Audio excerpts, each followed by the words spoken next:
أما بعد فأعوذ بالله من الشيطان الرجيم بسم الله الرحمن الرحيم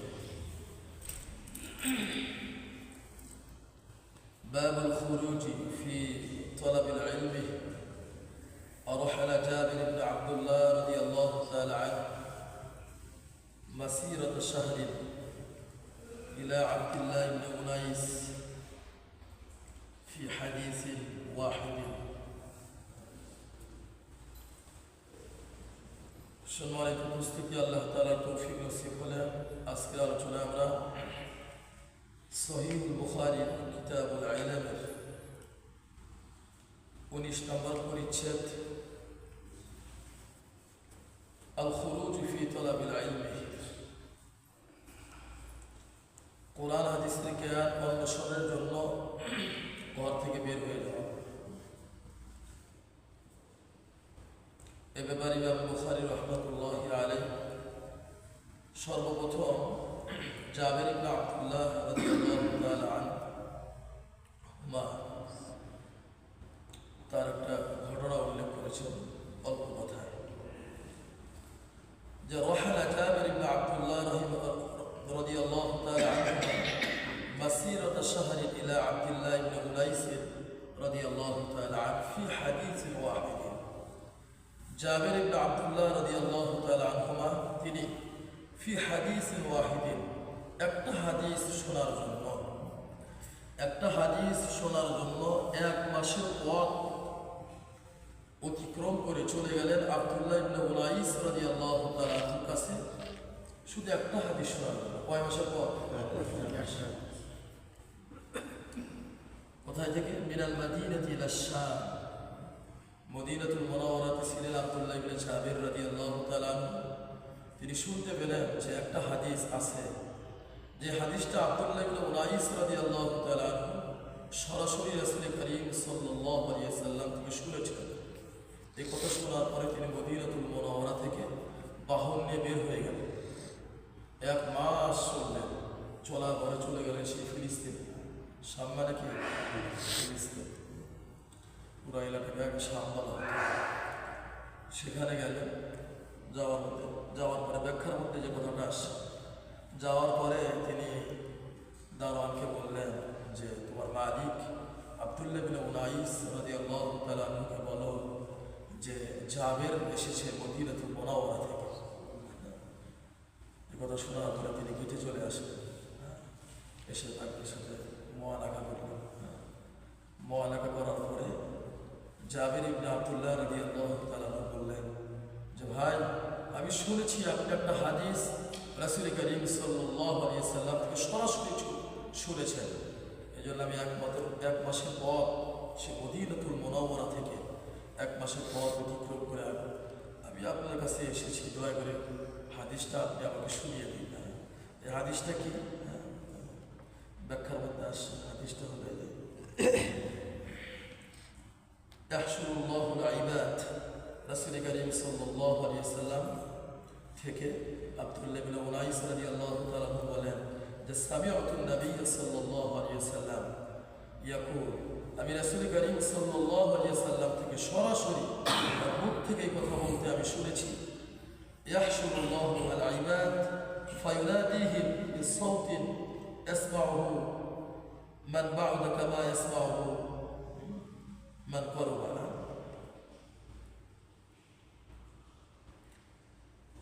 যে আল্লাহ সুবহানাহু ওয়া তাআলা হাশরের ময়দানে সকল মানুষকে এক জায়গায় করবেন। এক জায়গায় করার পরে একটা আওয়াজ দিয়ে তাদেরকে ডাক দিবেন। প্রত্যেকটা মানুষ ওই আওয়াজটা, আল্লাহ পাকের আওয়াজটা শুনতে পাবে। তারা অনেক দূরে আছে, কিন্তু মনে হবে একদম কাছ থেকে শুনছি। সকল মানুষ অনেক দূরে থাকবে, কিন্তু আওয়াজটা এমনভাবে শুনবে যে একদম কাছ থেকে বলা হচ্ছে। এরপরে আল্লাহ সুবহানাহু ওয়া তাআলা বলবেন, আনাল মালিক, আজকে আমি রাজাধিরাজ, সকল রাজার রাজাকে।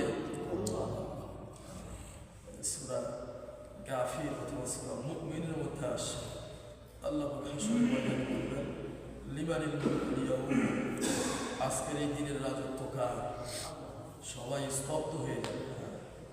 আল্লাহ পাক নিজে উত্তর দিবেন, লিল্লাহিল ওয়াহিদুল কাহ্হার, প্রভাবশালী, সকল ক্ষমতার মালিক, সকল শক্তির উৎস এক আল্লাহর আজকের দিনে সকল রাজত্ব সব রাজা বাদশারা স্তব্ধ হয়ে গেল। দুনিয়াতে আল্লাহ প্রদত্ত ক্ষমতা পায় আল্লাহ হারা করার সুযোগ নেই, বাড়াবাড়ি করার কোনো সুযোগ নেই। সকল রাজার রাজাকে আল্লাহ তুতিল মুলকা মান তাশা ওয়া তানজিউল মুলকা মিম্মান তাশা। সূরা আলে ইমরানের আয়াত আল্লাহ পাক বলেন যে আমি যাকে ইচ্ছা তাকে রাজত্ব দিই, আবার যাকে ইচ্ছা তার থেকে রাজত্ব ছিনিয়ে দিই। এখানে ছিনিয়ে নেওয়া দেওয়ার ক্ষেত্রে আল্লাহ বলছেন যাকে ইচ্ছা তাকে দিই, নেওয়ার ক্ষেত্রে বলছেন কেউ রাজত্ব এমনি ছাড়ে না, ছিনিয়ে নেয়। এই আয়াত দ্বারা বোঝা যায় নাজা ইয়ানজাউ এই যে তানজিউ শব্দের অর্থ কেড়ে নেওয়া। রাজত্ব কেউ ইচ্ছা করে ছাড়তে চায় না, এটা আল্লাহ পাক কি করে কেড়ে নেয়। মানুষ কুমারে হলেও মানুষ চায় রাজত্ব ধরে রাখতে, কিন্তু আল্লাহ পাক বলে আমার চোখের ইচ্ছা আমি রাজত্ব কি করে নিই, ছিনিয়ে নিই। মানুষ জানেও না আয়াত করে, এই জন্যই তো যেমন তেমন ব্যবহার করে। যদি জানতো এটা আল্লাহ প্রদত্ত পাওয়া, হ্যাঁ, যদি এটা জানতো যে কোনো মুহূর্তে আল্লাহ পাক এটা ছিনিয়ে নিতে পারে, তাহলে মানুষ কোনো রাজা মানুষের সাথে এমন ব্যবহার করবে না। সেদিন কি অবস্থা এটা হবে যেদিন আল্লাহ পাক বলবেন লিমানিল মুলকুল ইয়াউম, আজকের দিনের রাজত্ব কার? সব রাজা বাদশাহ স্তব্ধ হয়ে যাবে। সেদিন আসল রাজা আসল বাদশাহ আল্লাহ পাক সব প্রকাশ পেয়ে যাবে। নিজেই বলবেন লিল্লাহির রাহমাতুল ওয়াহদাহ, সকল ক্ষমতার মালিক সকল বাদশাহ আজকের দিনে আমার। আচ্ছা, এরপরে আর একটা হাদিস, এই হাদিসটা আমরা ইতিপূর্বে শুনেছিলাম, ৭৮ নম্বর হাদিস। ওই যে হযরত আব্দুল্লাহ ইবনে আব্বাস রাদিয়াল্লাহু তাআলা আনহু আর হযরত হুর ইবনে কায়েস ইবনে হিসিন আল ফাজারি রাদিয়াল্লাহু তাআলা আনহু মুসা আলাইহিস সালামের সাথীর ব্যাপারে যে তর্ক করেছিল, যে মুসা আলাইহিস সালামের সাথী কে ছিলেন, তখন সমাধান কে দিয়েছিলেন? উবাই ইবনে কাব রাদিয়াল্লাহু তাআলা বলেছিলেন যে আব্দুল্লাহ ইবনে আব্বাস রাদিয়াল্লাহু তাআলা আনহুর বক্তব্যই সঠিক। মুসা আলাইহিস সালামের সাথী ছিলেন কে? খিজির আলাইহিস সালাম। ওই ঘটনা আমরা শুনছি। তো পরে এরপরে মুসা আলাইহিস সালাম এই যে লম্বা একটা সফর করছিলেন সমুদ্রের পথে, একটু জ্ঞানের জন্য আল্লাহ পাক থেকে জানিয়ে দিয়েছিলেন যে আমার বান্দা খিজির, তার কাছে অনেক জ্ঞান আছে। তখন মুসা আলাইহিস সালাম আল্লাহ পাকের কাছে দোয়া করেছিলেন, আল্লাহ আমি তার সাক্ষাৎ চাই, তার থেকে আমি কিছু শিখতে চাই। এই যে লম্বা একটা সফর করছিলেন, এই ঘটনা আমরা ইতিপূর্বে উল্লেখ করেছিলাম এই 2-1 দিন আগে, এই জন্য এটা আমরা আজকে রিপিট করছি না। এখানেও এই যে এলেম অন্বেষণের জন্য ঘর থেকে বের হয়ে গেছে, অনেক লম্বা সফর করেছিলেন হযরত মুসা আলাইহিস সালাম। তিনি যুগের নবী ছিলেন, এরপরও জ্ঞান অন্বেষণের জন্য তিনি ঘরে বসে থাকেন না। জ্ঞান আছে খিজির আলাইহিস সালামের কাছে, চলে গেছে সমুদ্রের সেই পথে। এই জন্য জ্ঞানের বহুত দাম, আমরা তো বুঝি না জিনিসগুলো, আর হাতের কাছে আছে তো, যখন এসে তখন শুনতেছি। এটা একটা হাদিসের কি দাম, এটা সাহাবী ইবনে আব্দুল্লাহ রাদিয়াল্লাহু আনহু বলছিলেন একটা হাদিসের কত দাম। এই জন্য চলে গেলেন মদিনাতুল মুনাওয়ারা থেকে, সেই দীর্ঘ 1 বছর পথ পাড়ি দিয়ে চলে গেছে সেই ফিলিস্তিন। জ্ঞানের কি মূল্য এটা মুসা আলাইহিস সালাম বুঝছিলেন যে জ্ঞানের কত দাম।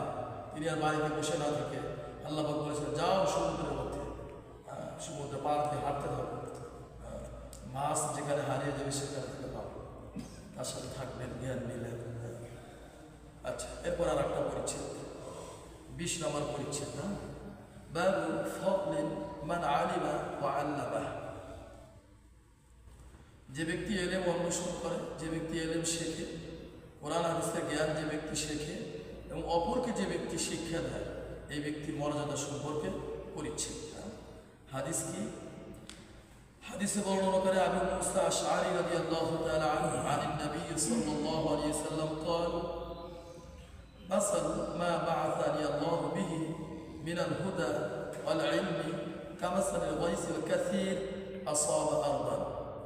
রাসূল করিম সাল্লাল্লাহু আলাইহি ওয়াসাল্লাম বলেন, আল্লাহ পাক আমাকে মা বা'আসানি আল্লাহু বিহি মিনাল হুদা ওয়াল ইলমি, আল্লাহ পাক আমাকে যে হিদায়াত এবং ইলম দিয়ে দুনিয়াতে পাঠিয়েছেন, এর দৃষ্টান্ত কামাসালিল গাইসিল কাসীর আসাবা আরদান, এই জ্ঞানের দৃষ্টান্ত হচ্ছে প্রচুর পরিমাণে বৃষ্টি, অত্যাধিক বৃষ্টির মতো যে বৃষ্টি জমিনে পৌঁছে। এখানে আল্লাহ রাসূল সাল্লাল্লাহু আলাইহি সাল্লাম কোরআন হাদিসের জ্ঞানকে বৃষ্টির সাথে কম্পেয়ার করছেন, বৃষ্টির সাথে তুলনা করেছেন। কারণ বৃষ্টি এমন এক পানি, বৃষ্টি পানি এমন পানি, যদি মৃত জমিনে বৃষ্টির ফোঁটা পড়ে, যদি মৃত ঘাস মৃত বৃক্ষের উপরে বৃষ্টির ফোঁটা পড়ে, ফোঁটা পানি বা একটু বৃষ্টির পানি পাওয়ার পরে মৃত জমি তাজা হয়ে যায়, মৃত ঘাস আবার সজীবতা জীবন ফিরে পায়। ঠিক তেমনিভাবে কোরআন হাদিসের জ্ঞান যদি কোনো ব্যক্তি পায়, তাহলে ওই ব্যক্তিও যেন নতুন জীবন লাভ করে, ওই ব্যক্তিও যেন জান্নাতের জীবন কি লাভ করবে ওই ব্যক্তি। এই জন্য আল্লাহ রাসূল সাল্লাল্লাহু আলাইহি সাল্লাম এই কোরআন হাদিসের জ্ঞানটাকে আল্লাহ রাসূল সাল্লাল্লাহু আলাইহি সাল্লাম বৃষ্টির সাথে তুলনা করছেন। বৃষ্টি যেমন উপকারী, কোরআন হাদিসের জ্ঞানও সেরকম উপকারী। আল্লাহ রাসূল সাল্লাল্লাহু আলাইহি সাল্লাম বলেন, মাসালু মা বা'আসানি আল্লাহু বিহি মিনাল হুদা ওয়াল ইলমি কামাসালি গাইসিল কাসীর আসাবা আরদান, আল্লাহ পাক আমাকে যে হিদায়াত এবং কোরআন হাদিসের জ্ঞান দিয়ে দুনিয়াতে পাঠিয়েছেন, এই জ্ঞানের দৃষ্টান্ত হলো অত্যাধিক প্রচুর পরিমাণে বৃষ্টির মতো যে বৃষ্টি জমিনে পড়ছে। এরপরে আল্লাহ রাসূল সাল্লাল্লাহু আলাইহি সাল্লাম 3 প্রকার জমিনের কথা উল্লেখ করছেন। কয় প্রকার? 3 প্রকার। নাম্বার 1, ফাকানা মিনহা লাকিয়াতুন ক্বাবিলাতিল মাআ, এক প্রকারের জমিন তো এমন যে জমি হচ্ছে ফার্টাইল, ফার্টাইল মানে উর্বর জমি, উর্বর জমি। বৃষ্টির পানি পাওয়ার পরে সেই জমিটা ওই পানি বৃষ্টির পানিকে নিজের মধ্যে নিয়ে নেয়। এরপরে কি করে? ফাআমবাতাতিল কালাআ ওয়াল উশবাল কাসীর, সে ওই জমিন উর্বর জমিন বৃষ্টির পানি পাওয়ার পরে নিজেও উপকৃত হয় এবং ওই জমিন নিজে পানি নিয়ে উপকৃত হয়ে আবার কালা মানে ঘাস, ওয়াল উশবাল কাসীর মানে প্রচুর পরিমাণে শস্য উৎপাদন করে, নিজেও উপকৃত হয় এবং প্রচুর পরিমাণে ঘাস এবং বৃক্ষ কী করে ওই মাটি ওই বৃষ্টির পানি পাওয়ার পরে সে ওটা আবার ঘাস ইত্যাদি তার মধ্যে থেকে বের করে। এর দ্বারা দৃষ্টান্ত হচ্ছে হলো ওই প্রকার মানুষ আলেম ওলামা। এই দৃষ্টান্ত কার সাথে? আলেম ওলামা, যারা এলেম শিক্ষা করে, শিক্ষা করার পরে নিজেও আমল করে উপকৃত হয় এবং অপরকেও শিক্ষা দেয়, অপর ব্যক্তিরাও এর থেকে কী করে শিক্ষা আমল করে। এটা হলো উর্বর জমিনের সাথে আল্লাহ রাসূল সাল্লাল্লাহু আলাইহি সাল্লাম তুলনা করছেন। আচ্ছা, দ্বিতীয় প্রকার জমিন, কানাত মিনহা আজাদিবু আমসাকাতিল মাআ, দ্বিতীয় প্রকার জমিন হচ্ছে এমন জমিন যেই জমিন খুব শক্ত, যে জমিন কি খুব শক্ত, ওই পানি দ্বারা নিজে উপকার লাভ করে না কিন্তু পানিটাকে ধরে রাখে। কী করে? সে নিজের ভিতরে শোষণ করতে পারে না কিন্তু মাটি এত শক্ত যে সে ওই বৃষ্টির পানিকে ধরে রাখে। এরপরে কি হয়? ফানাফা আল্লাহু বিহা আন-নাসা, আল্লাহ পাক ওই পানি দ্বারা মানুষদেরকে উপকার করেন, মানুষদেরকে কি করেন উপকার করেন। জমিনটা নিজে উপকৃত হতে পারে না, জমিন পানিটাকে ধরে রাখে, আল্লাহ পাক ওই পানি দ্বারা অপর মানুষকে উপকৃত করেন। ফাশারিবু, অন্যান্য মানুষ ওই পানি পান করে উপকার লাভ করে। অসাকাও, গবাদি পশুকে পান করায়। আস্তারাহু, এবং ওই পানি ব্যবহার করে তারা অন্যান্য শস্য সমূহ ইত্যাদি উৎপাদন করে। যে জমি ওই পানি নিজের ভিতরে নিতে পারে না। এর দ্বারা উদাহরণ দেওয়া হচ্ছে ওই ব্যক্তিদের যারা কোরআন হাদিস শেখে, নিজে আমল করে না, অপরকে বলে কি করে, অপরের এটাকে বলে অপররা আমল করে, কিন্তু নিজে কি করে না, আমল করে না। বুঝছেন নি দৃষ্টান্তগুলো? বুঝতেছেন? এটা হলো দ্বিতীয় প্রকার। তৃতীয় প্রকার জমিন, وأصاب منها طائفة أخرى إنما هي كيعان, আর তৃতীয় প্রকার মাটি বা জমিন এমন জমিন যেই জমিন এটা হলো বলা হয় আনফার্টাইল, অনুর্বর জমিন। আনফার্টাইল, যে জমিনের মধ্যে কোনো উর্বরতা নেই। লা তুমসিকু মাআ, সে পানি নিয়ে আয়ও না, ওয়ালা তুনবিতু কালাআ, সে ঘাস উৎপন্ন করে না। এই প্রকার দৃষ্টান্ত ওই সকল লোক যারা কোরআন হাদিস শোনেও না, আমল করে না। যারা কোরআন হাদিসের জ্ঞান শোনেও না, আমল করে না। জমিন কয় প্রকার পেলেন? এই তিন প্রকার জমিনের সাথে আল্লাহ রাসূল সাল্লাল্লাহু আলাইহি ওয়াসাল্লাম তিন শ্রেণীর মানুষের সাথে তুলনা করছে। প্রথম নাম্বার জমিন, যেটা ফাটাই উর্বর জমিন, বৃষ্টির পানি পাওয়ার সাথে আল্লাহ রাসূল সাল্লাল্লাহু আলাইহি ওয়াসাল্লাম কোরআন হাদিসের জ্ঞান থেকে তুলনা দিচ্ছেন বৃষ্টির পানির সাথে। বৃষ্টির পানি পাওয়ার পরে ওই জমির ওই পানি, বৃষ্টির পানি নেয়, নিজের ভিতরে শোষণ করে, নিজেও উপকার লাভ করে এবং ওই পানিকে উপকার লাভ করার পরে মাটি বৃষ্টির পানি দ্বারা উপকার লাভ করার পরে সে ব্যাপক পরিমাণে শস্য শ্যামল, ঘাস, তরুলতা ইত্যাদি নিজের মধ্যে থেকে বের করে দেয়। এরপরে অন্যান্য মানুষরাও কি পায়ের থেকে উপকার লাভ করে। দ্বিতীয় প্রকার জমিন ওই জমিন, যে জমিন বৃষ্টির পানি নিজের মধ্যে ধরে রাখে কিন্তু নিজের মধ্যে নিতে পারে না, শুধু উপরে কি করে রাখে, ধরে রাখে, শক্ত জমিন। এরপরে আল্লাহ পাক এই পানি দ্বারা অন্যান্য মানুষদের উপকার করেন, তারা পান করে, তারা গবাদি পশুকে পান করায়, অন্যান্য শস্য শ্যামল ইত্যাদি উৎপাদন করে। এর দ্বারা আল্লাহ রাসূল সাল্লাল্লাহু আলাইহি ওয়াসাল্লাম কম্পেয়ার করছে ওই সকল আলেম ওলামা যারা কোরআন হাদিসের জ্ঞান শেখে, নিজে এর দ্বারা উপকার পায় না কিন্তু অন্যকে বলে, অন্যরা এর থেকে কি উপকার লাভ করে। তৃতীয় প্রকার জমিন, বৃষ্টির পানি সে অনুর্বর, বৃষ্টির পানি নিজের মধ্যে নেয়ও না, কোনো ঘাস, তরুলতা ইত্যাদি উৎপন্ন করে না। এর দ্বারা তুলনা করা হয়েছে ওই সকল ব্যক্তিদের যারা কোরআন হাদিসের জ্ঞান এটা শেখেও না, শোনেও না, চোখ তুলে তাকায়। রাসূল কারীম সাল্লাল্লাহু আলাইহি ওয়াসাল্লাম বলেন, ফাযালিকা মাসালু মান ফাকিহা ফি দীনিল্লাহ ওয়া নাফআ বিহা বা'আসানি আল্লাহু বিহি ফাআলিমা ওয়া আল্লামা। প্রথম প্রকার জমিনের দৃষ্টান্ত এটা হলো ওই ব্যক্তি, যে ব্যক্তি কোরআন হাদিসের গভীর জ্ঞান সে অর্জন করে, বিমা বা'আসানি আল্লাহু বিহি, যে জ্ঞান দিয়ে আল্লাহ রাসূল সাল্লাল্লাহু আলাইহি ওয়াসাল্লাম বলেন, যে জ্ঞান দিয়ে আল্লাহ পাক আমাকে দুনিয়াতে পাঠিয়েছেন, এই জ্ঞান সে অর্জন করে, সে গভীর জ্ঞান অর্জন করে।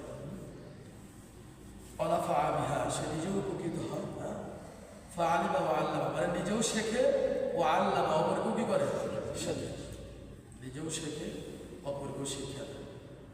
আর ওয়ামাসালু মান লাম ইয়ারফা বিযালিকা রাসান ওয়া লাম ইয়াকবাল হুদাল্লাহ আল্লাযী উরসিলতু বিহি।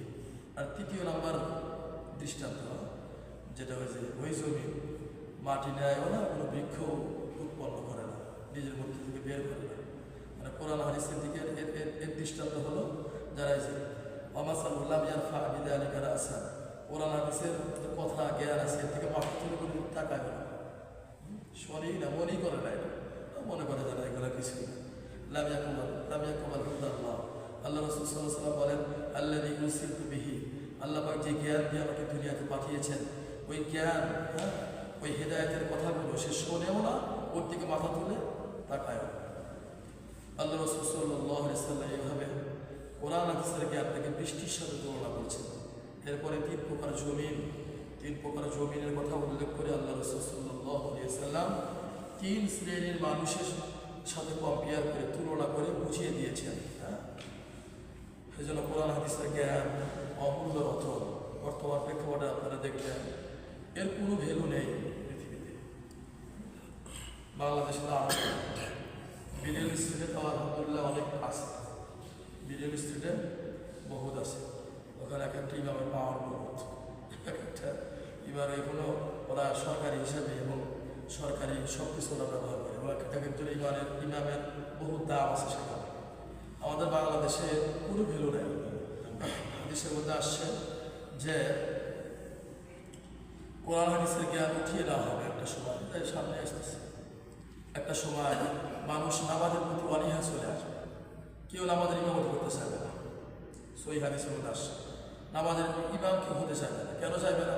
ব্যাখ্যার মধ্যে আসছে কারণ একটা ইমামের কোনো ভ্যালুই দেওয়া হবে না, এর যে একটা সম্মান, এই সম্মান থাকবে। আপনার দেখেন মূল্যায়ন কতটুকু আছে বর্তমান প্রেক্ষাপটে। ইমাম করে বেতন আপনি একটু খেয়াল করেন, যখন একটা ইমামের বেতন আপনাদের সমাজের বা যে কোনো সমাজের কমিটি মিলে বেতন নির্ধারণ করে, বেতন নির্ধারণ করার সময় নির্ধারণ করে, পরবর্তীতে ছেলে যখন হয় একটু বড় হয় চিন্তা করে ইমামের বেতন নেই, আমার ছেলেকে আদায় করা নেই, একটু বেতন দেবো, একটু না খায় আমার মন, এই চিন্তাটাই করে। এই চিন্তাটা করে ছেলেমেয়েকে মানুষে দেয়, ওই যে বেতন কম, তো এইভাবেই মানুষের এলেমের প্রতি অনীহা চলে আসতেছে, এলেমের প্রতি কোরআন হাদিসের জ্ঞানের প্রতি অনীহা চলে আসতেছে, যে না কী করবো শিখে করবো ওটা কি।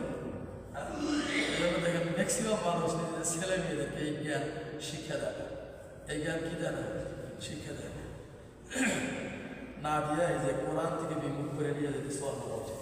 ধীরে ধীরে একটা সময় দেখবেন ইমাম খুঁজে পাবেন না, আপনারা ইমাম কি করবেন না, খুঁজে পাবেন না। ওই যে ধীরে ধীরে অনীহা চলে আসতেছে, কঠিন ব্যাপার সব। বর্তমানে ইমামদেরকে নির্ধারণ করার সময় ওই পাশের মসজিদেই বেতন পেত, গাধারা বোঝে না যে ওরাও ওর উপর জুলুম করতেছে, আমরা জুলুম করি। পাশের মসজিদের ইমামের বেতন ওই কমিটিতে জুলুম করতেছে, এটা খেয়াল করবো না। ওই কি অমুক মসজিদের বেতন আসছে বেশি না, আমরা তো বেশি দিব, কি বলে আমরা তো বেশি দিব, বোঝেই না, জানি না কোরআন হাদিসের জ্ঞান কি জিনিস এটা। আল্লাহ রাসূল সাল্লাল্লাহু আলাইহি ওয়াসাল্লাম জীবন দানকারী জিনিসের সাথে তুলনা করেছেন বৃষ্টির সাথে। বৃষ্টি যেমন মানুষ ঘাস তরুণতা, মরা জমি মরা ঘাস তরুণতাকে জীবন দেয়, ঠিক এই কোরআন হাদিসের জ্ঞান একটা জাহান্নামে মানুষকে জান্নাতের দিকে কি নিয়ে যায়, নতুন জীবনের পথটাকে পরিচয়। এজন্য একটা কথা সবসময় মনে রাখবেন, নিজের সন্তান ছেলে মেয়ে যারা আছে কোরআন হাদিসের জ্ঞান শিক্ষা দেবে। আমি তো বর্তমান প্রেক্ষাপটে মনে করি যারা কোরআন হাদিসের জ্ঞান শিখছে আল্লাহ ওদেরকে খুব ভালো লাগছে, বেতন কম, এরপর ওরা কি কিসে আছে, সুখে শান্তিতে আছে। কারণ ওই ছেলেটা তো কোনো সময় স্মোকিং করে না, নেশা করে না, কোনো অবৈধ আল্লি কোনো অবৈধ কর্মের সাথে ওই ছেলে জড়িত না। কারণ কোরআন হাদিসের জ্ঞান তার মধ্যে আছে, কোরআন হাদিসের জ্ঞান যাদের মধ্যে আছে তারা অতি সহজে খারাপ কাজে নিজেকে জড়ায় না। হ্যাঁ, জড়ায় না যে তার আছে, খুব রেয়ার, তুলনামূলকভাবে কি কম। জন্য ছেলে মেয়েদের উদ্বুদ্ধ করবে, শিখবে, কোরআন হাদিসের জ্ঞানগুলো শিখাবে। হ্যাঁ, আচ্ছা, এরপর আর একটা পরিচ্ছেদ, দুইটা হাদিস করে শেষ করতে। বাবু রাফিল ইলমি ওয়া যুহুরিল জাহলি, 21 নম্বর পরিচ্ছেদ, এলেম উঠিয়ে নেওয়া এবং মূর্খতা প্রকাশ পাওয়া। এলেম উঠিয়ে নেওয়া, মূর্খতা প্রকাশ পাওয়া। ইমাম বুখারী রাহমাতুল্লাহ আলাইহি হাদিস উল্লেখ করার আগে একজন তাবিঈ রবিআ রাহমাতুল্লাহ আলাইহি তার কথা বলতেছেন। فقال ربيعة لا ينبغي لأحد عنده شيء من العلم أن يضاعي نفسه। রবিআ রাহমাতুল্লাহ আলাইহি বলেন, لا ينبغي لأحد عنده شيء من العلم, যে ব্যক্তির কাছে কোরআন হাদিসের কোনো জ্ঞান আছে ওই ব্যক্তির উচিত নয় আন ইউদাইয়া নাফসাহু, নিজেকে ধ্বংস করে দেওয়া উচিত হবে না। ওই ব্যক্তি বুঝছেন জিনিসটা, যে ব্যক্তির কাছে কোরআন হাদিসের জ্ঞান আছে ওই ব্যক্তির উচিত হবে না নিজেকে ধ্বংস করে দেওয়া। কীভাবে ধ্বংস করবে? নিজেকে ধ্বংস করার উদ্দেশ্য হলো যে কোরআন হাদিস শিখছে, শিখে নিজে আমল করে না, অপরকেও শিক্ষা দেয় না। নিজেও আমল করে না, অপরকেও কী করে না, শিক্ষা করে না। যখন নিজে আমল করবে না, অপরকে শিক্ষা দেবে না, সে তখন নিজেকেই কী করবে, ধ্বংস করে ফেলবে। এই জন্য রবিআ রাহমাতুল্লাহ আলাইহি বলেন, কোরআন হাদিসের জ্ঞান যে ব্যক্তির আছে ওই ব্যক্তির উচিত নিজে আমল করা, নিজে বোঝা, অপরকে কী করা, শিক্ষা দেওয়া। এরপরে 80 নম্বর হাদিস, হাদিসে বর্ণনা করে আনাস রাদিয়াল্লাহু তাআলা قال قال رسول الله صلى الله عليه وسلم إن من أشراط الساعة, নিশ্চয় কিয়ামতের আলামতের মধ্য থেকে অন্যতম আলামত হচ্ছে আই ইউরফা আল ইলমু, এলেম উঠিয়ে নেওয়া হবে। এলেম উঠিয়ে নেওয়া হবে কীভাবে? আই বিমাউতিল উলামা, আলেম ওলামাদের মৃত্যুর মাধ্যমে আল্লাহ পাক এলেম উঠিয়ে দেবে। এলেম কী করবে? উঠিয়ে দেবে। আলেমদের মৃত্যুর মাধ্যমে এলেম কী হয়ে যাবে? উঠে যাবে। কত আলেম করোনাকালীন সময় থেকে নিয়ে অদ্যবধি পর্যন্ত বহুত বড় বড় আলেম, আমাদের বাংলাদেশের কথা বলছি, বাংলাদেশের কথা বল, বহুত বড় বড় আলেমের ইন্তেকাল হয়ে গেছে। এই বড় বড় আলেমের ইন্তেকাল হওয়ার মাধ্যমে বহুত এলেম উঠিয়ে গেছে, কারণ তাদের মধ্যে বহুত জ্ঞান ছিল কোরআন হাদিসের। আগে মানুষ মরে যাওয়ার পরে এই কথাগুলো আগে শুনতে হবে, বলেন কোরআন হাদিসের সঠিক তথ্য আর মানুষ পাবে না। ওই আলেমদের ইন্তেকালের মাধ্যমে এলেমগুলো ধীরে ধীরে কী হচ্ছে? উঠে যাচ্ছে। ওয়াস বুতাল জাহলু, আলেম আমাদের মৃত্যুর মাধ্যমে এলেম উঠে যাবে আর মূর্খতা প্রকাশ পাবে। মূর্খতা কি প্রকাশ পাবে? কারণ আলেমের কাছে সঠিক জ্ঞান আছে, ওই জ্ঞান তো নেই, এখন শুধু মূর্খতা ধীরে ধীরে প্রকাশ পাবে। হ্যাঁ, অতুসরাবাল খামরু, মদ পান বেড়ে যাবে, মদ্যপান কি বেড়ে যাবে, ওয়ায়াদহারু জেনা, জেনা বেড়ে যাবে। কারণ ওই যে দেখেন এখানে বহুত গুরুত্বপূর্ণ বিষয়। আল্লাহ রাসূল সাল্লাল্লাহু আলাইহি ওয়াসাল্লাম সর্বপ্রথম বলছেন এলেম উঠিয়ে নেওয়া হবে। এলেম যখন উঠে যাবে, কোরআন হাদিসের জ্ঞান যখন উঠিয়ে নেওয়া হবে আলেমদের মৃত্যুর মাধ্যমে, তখন মূর্খতা প্রকাশ পাবে। মূর্খতা প্রকাশ পাবে, মদ পান বেড়ে যাবে, জেনা বেড়ে যাবে। কারণ জেনার কি শাস্তি, মদ পানের কি শাস্তি, এগুলো তো আপনারা শুনতে পাবেন না। শোনার কারণে এগুলো ধীরে ধীরে কি বেড়ে যাবে। এরপরে আর একটা হাদিস, 81 নম্বর হাদিস। হাদিসে বর্ণনা করে আনাস রাদিয়াল্লাহু তাআলা তিনি বলেন যে লাউ হাদিসান্নাকুম হাদিসান লা ইউহাদ্দিসুকুম আহাদুন বা'দিয়া, আমি তোমাদের কাছে আমার একটা হাদিস বর্ণনা করব, যে হাদিস আমার পরে তোমাদের কাছে কেউ বর্ণনা করবে না। দেখছেন কত গুরুত্বপূর্ণ কথা। আমি আমার একটা হাদিস তোমাদের কাছে বর্ণনা করব, যে হাদিস আমার পরে তোমাদের কাছে কেউ বর্ণনা করবে না। সামিআতু রাসূলুল্লাহ সাল্লাল্লাহু আলাইহি ওয়াসাল্লাম ইয়াকুল, আমি রাসূল কারীম সাল্লাল্লাহু আলাইহি ওয়াসাল্লাম থেকে বলতে শুনেছি, তাকে বলতে শুনেছি, ইন্না মিন আশরাতিস সাআ, কিয়ামতের অন্যতম আলামত, আই ইয়াকিল্লুল ইলমু, আই ইয়াকিল্লাল ইলমু, এলেম কমে যাবে। এলেম কি হয়ে যাবে? কমে যাবে। ওই যে আলেমদের মৃত্যুর মাধ্যমে। আরেকটা বিষয়, ওই যে ভ্যালু কম, এর ভ্যালু কম, ইমামের বেতন কম, যারা যারা শিক্ষক আছে এর বেতন কম। পিতামাতা চিন্তা করে বেতনই কয়েকটিকে পরে লাভ কি। তো যখন কোরআন হাদিসের জ্ঞান শিক্ষা না দিয়ে জেনারেল লাইনে দিবে, তাহলে এলেম বাইর করা কম। এমনই হয়, বহু মানুষ এটাই চিন্তা করে। বহুত মানুষ কি, আমি জানি এটা খুব ভালো করে জানি, বহুত মানুষ এটাই চিন্তা করে। এমন বহুত পরিবার আছে, বহুত ফ্যামিলি আছে, বহুত মাদ্রাসা করে রাখছে, নিজের একটা ছেলেকে আলেম বানায়, নিজের একটা নাতিকে আলেম বানায়। বুঝি না কিছু, বুঝি সবই বুঝি, ওই যে আর কোনো ভেলো নেই, আর কোনো কি নাই, ভেলো নেই, নিজেরটা খুব বোঝে। এইভাবে এলেম কমে যাবে। এভাবে কি ভাই, এলেম কমে যাবে।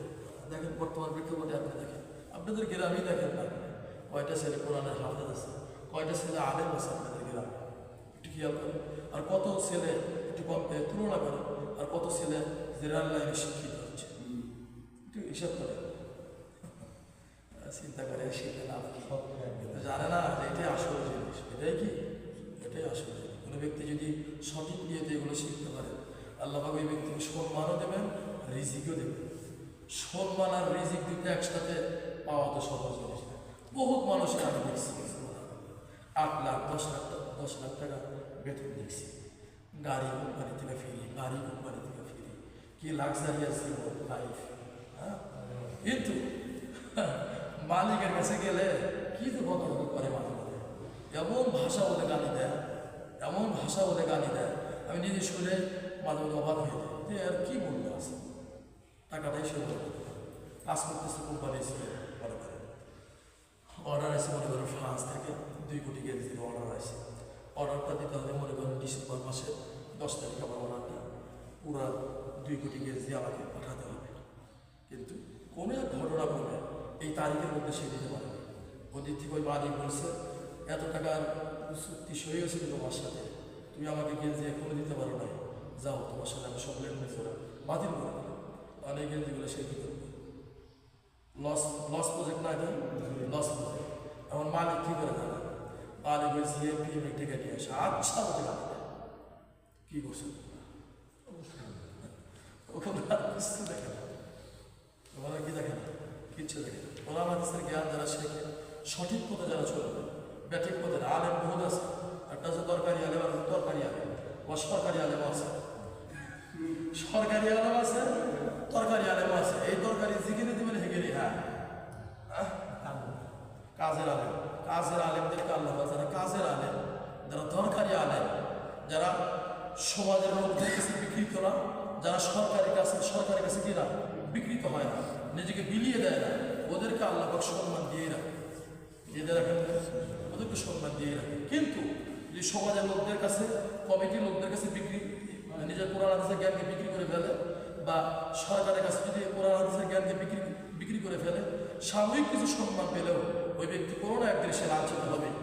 ও মানুষ তাকে ঘৃণার চোখে দেখে, সিনিয়র চিনি, এই লোক চিনি, বুঝছেন নি কথাগুলো। এজন্য কোরআন হাদিসের জ্ঞান যারা শেখে এবং সঠিক পথে চলে, আল্লাহ পাক তাদের বহুত সম্মানিত করে। বহুত কি করেন? সম্মান। বহুত বড় বড় মানুষ সম্মান দিয়ে রাখেন না। ঢাকা থাকা অবস্থায় এগুলো খাবার বলে ভাই হুজুর 12,000 লোক আমার অধীনে চাকরি করে, কিন্তু কাউকে আমি হুজুর করি না, সার পাই না, আমি আপনার হুজুর করে বলি। সব লোক আমার সার করে পড়ে, ওই লোকে কি করে? সব লোক আমার সার করে পড়ে, শুধু আমি আপনাকে সম্মান দিয়ে কথা বলি। তবে আলহামদুলিল্লাহ ওই লোকে উনি আমাকে আপনি ছাড়া কোনো কথা বলে নেই, অদ্যপতি পর্যন্ত।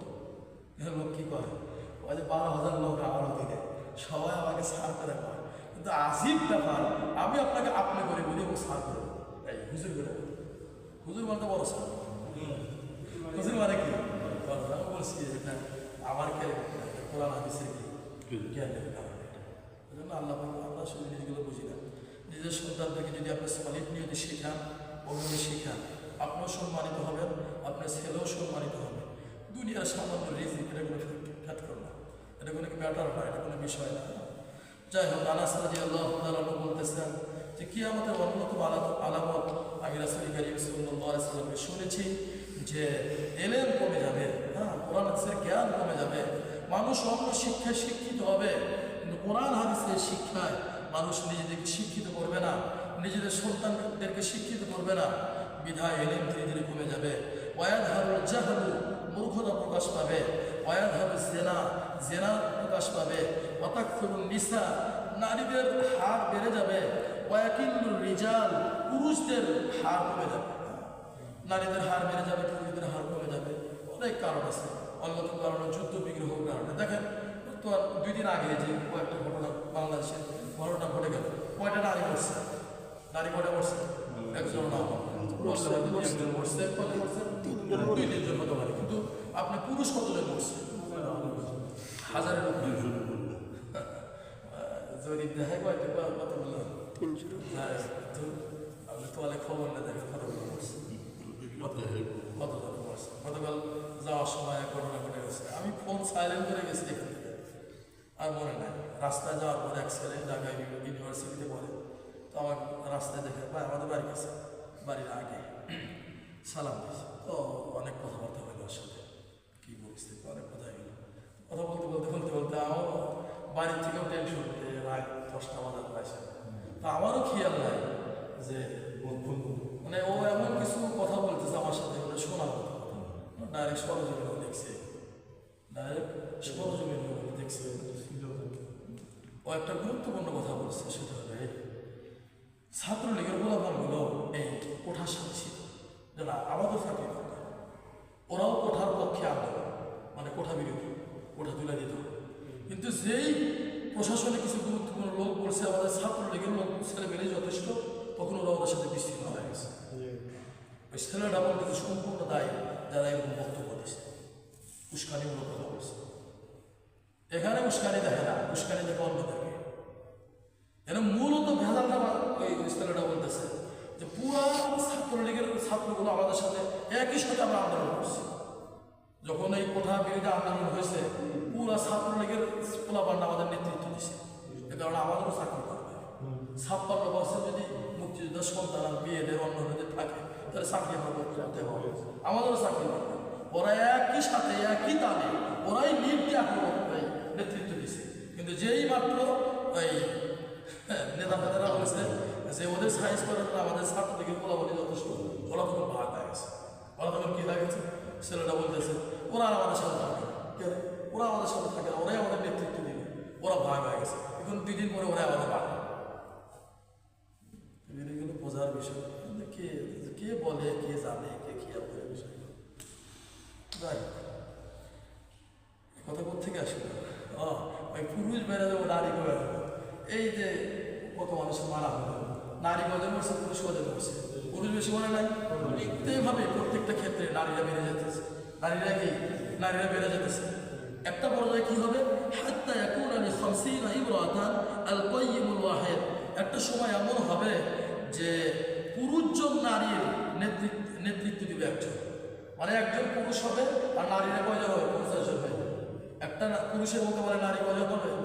50 জন হয়ে যাবে। এভাবে নারীরা বাড়তে হইতেছে তো তাই। যাই হোক প্রিয় উপস্থিতি, আল্লাহ সুবহানাহু ওয়া তাআলা, এটা আপনার 81 নম্বর হাদিস। সকলকে বোঝার এবং আমল করা, কোরআন হাদিসের জ্ঞান যেখানে পাবেন। আলহামদুলিল্লাহ, অনেক এমন আছে আপনাদের মাঝে, এমন আছে অনেক দূর থেকে শেষ হবে, কিন্তু আপনাদের আশেপাশে মানুষ চিন্তা করবে মানে কি হয়, কি করবো, এটা চিন্তা করে। এমনও লোক আছে আপনাদের এখানে অনেক দূর থেকে আসে, অনেক দূর থেকে আসে, সে জানে বোঝে জানার মধ্যে ই আছে, কোরআন হাদিসের কি দাম আছে। এই জন্য কোরআন হাদিসের জ্ঞান যেখানে পাবেন, তিনি শোনেন যে অমুক জায়গায় হচ্ছে, কষ্ট করে হলে একটু যাবেন।